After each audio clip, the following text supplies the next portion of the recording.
Хиджаб орамалдарды таңдаған кезде неге мән беру керек? Бірінші, матасына.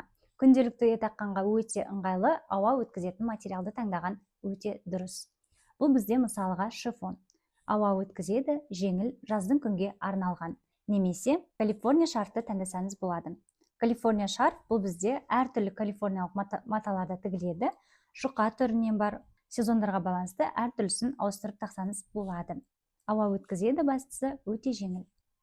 Ерекше образдар жасағымыз келсе, тойға мысалға, форумдарға барғымыз келсе, онда менің басымдағыдай осындай кудряшка шарфты алсаңыз болады, немесе осындай жылтыр әдемі өң беріп тұратын органза шарфтарды таңдаған дұрыс. Әдемі болып өң қосып тұратыны бар.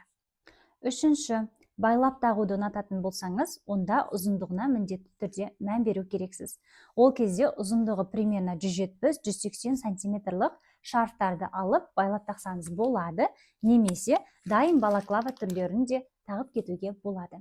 Төртінші, түсі мен принтіне мән бергеніңіз дұрыс. Бет өңіңізге сәйкес келетін түсін таңдаңыз, немесе қандай түрін таңдарыңызды білмесеңіз, онда базалық түстерге мән бергеніңіз жақсы.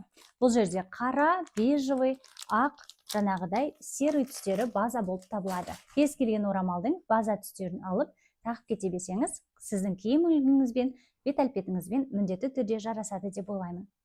Ақпарат пайдалы болса, хиджаб тағатын подружкаңызға жіберіп қойсаңыз болады.